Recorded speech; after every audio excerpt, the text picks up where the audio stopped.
"You have 5 seconds to leave this property or I'm calling HOA security," snapped Delilah Madison Whitaker, though most people just called her Karen, even if it wasn't her legal name.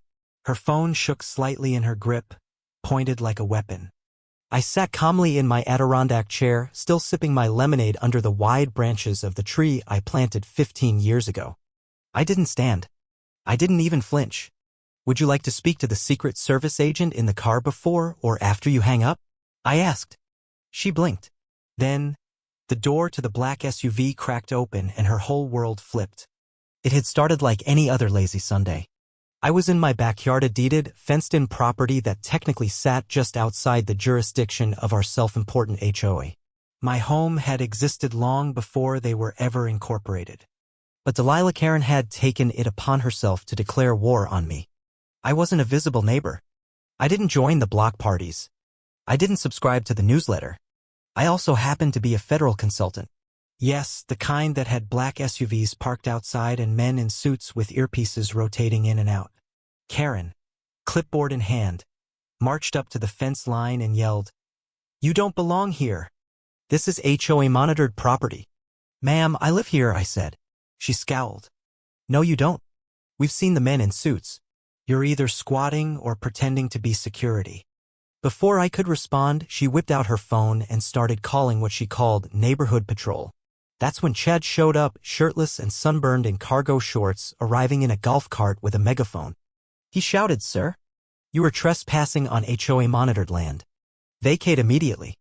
I sighed and dialed Rivera. "Sir?" came the voice. "Might want to roll around back. Got an HOA issue escalating." "Understood." Karen, now yelling that I was impersonating a federal agent, demanded I leave immediately. Chad announced we got a hostile into his megaphone. A few neighbors peeked through their blinds like this was a sitcom. Rivera's SUV arrived within minutes. He and another agent stepped out, suits crisp and movements deliberate. He nodded to me, then addressed Karen. "Ma'am, step away from the property." "What is this?" she barked. Rivera replied, "This gentleman is a federally protected consultant. You've just interfered with a secure location. This is fake. You're all actors. I saw this on YouTube," she screamed, backing up. Rivera held up his badge. She swatted at it like a fly. He radioed for the documentation team. Another SUV rolled up, Homeland Security decals unmistakable. Karen froze. Chad muttered something and started quietly reversing the golf cart. "You're all going to regret this," Karen yelled. "I'm calling the media." "Ma'am, you're already live streaming," Rivera said coolly. Instead of retreating, Karen doubled down. She demanded Rivera's credentials again and told him I could buy that badge on Etsy. Rivera simply blinked. Behind her, Chad looked ready to fake a medical emergency to escape. She was too busy yelling about government imposters and claiming she was the true victim. Agent Lynn walked the perimeter and returned. "Ma'am, this property is federally registered. You're currently trespassing." Karen scoffed, "You can't just declare land federal." "Check with the county assessor," Lynn replied. "Parcel number is on file." Karen instead turned to conspiracy theories, insisting I was part of a deep state operation. Chad, voice quivering, offered, "Maybe we should de-escalate?" Karen shouted, "We don't take orders from fake feds." Rivera radioed, "Civilian escalating. Possible misinformation influence." "Did you just call me paranoid?" she shrieked. "Only if it's untrue," I muttered. Karen announced she was calling an emergency HOA meeting. She pointed at me, "You will be removed by vote." "Ma'am, you can't vote someone off federally registered property," Lynn said. Karen stormed off. The next day, Karen hosted a meeting in her backyard. Donuts, flyers, loudspeakers. A sign read, "Protect our neighborhood from government infiltration." I watched with binoculars and coffee. Agent Rivera beside me. Karen distributed hand-drawn maps of my property. One arrow pointed at a garden hose. Another at my satellite dish with "Mind Control Beam" scrawled in red. Rivera asked, "Should we be concerned?" "Only if she builds a catapult." She held a vote to evict me.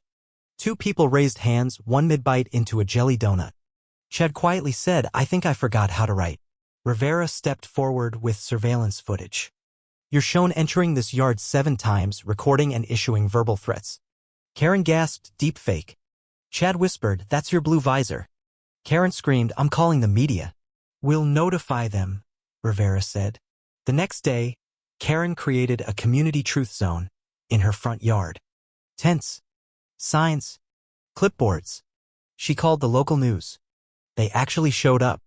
The young reporter barely kept a straight face as Karen accused me of espionage and my garden gnome of surveillance. Rivera approached calmly. "You may film public space. Step past this line and it's trespassing." Karen's story unraveled quickly. The reporter backed off. Karen, however, screamed into her live stream, "The media's been silenced, but we will expose this fraud." Rivera leaned in. "HQ recommends extraction. Media escalation active." I packed a bag. We left quietly. Karen filmed us leaving, yelling about fleeing actors. The moment we were gone, Rivera's team installed surveillance signs, motion sensors, and barriers. The next morning, Karen trespassed. 20 minutes later, a federal vehicle rolled up. Karen was arrested. The neighborhood watched silently. Chad muttered, "This is why I don't do committees." Screenshots hit social media. Her live-streamed arrest set to "Bad Boys" went viral. The HOA quietly distanced themselves. Chad resigned. Karen, now a punchline. A week later, Rivera hosted a barbecue. Burgers. Kids. Laughter. Karen watched from her window. No one waved. Then a plain white van arrived. IRS agents. She was being investigated for misappropriation of HOA funds. Landscaping upgrades. Hot tubs. Signage. All of it traced. The board voted to remove her. The neighborhood didn't cheer. They just exhaled. Karen moved out. No one waved. The board sent out a letter of apology. They invited me to join. I declined. Instead, they installed a bench under my tree, etched with "He stayed." Property owner since 2010. The Parkers moved in. They baked cookies. One night, a teen whispered, "That's the guy with the Secret Service." I smiled. A block party followed. T-shirts read "Federal Yard Crew" and "Karen Free Zone." Peace returned. But just in case, I kept one motion sensor by the fence. You never know when the next pastel tracksuit will try to write its own laws. But I never left. Because it's my yard. And I was always home. "You have 5 seconds to leave this property or I'm calling HOA security," snapped Delilah Madison Whitaker, though most people just called her Karen, even if it wasn't her legal name. Her phone shook slightly in her grip, pointed like a weapon. I sat calmly in my Adirondack chair, still sipping my lemonade under the wide branches of the tree I planted 15 years ago. I didn't stand. I didn't even flinch. "Would you like to speak to the Secret Service agent in the car before or after you hang up?" I asked. She blinked. Then, the door to the black SUV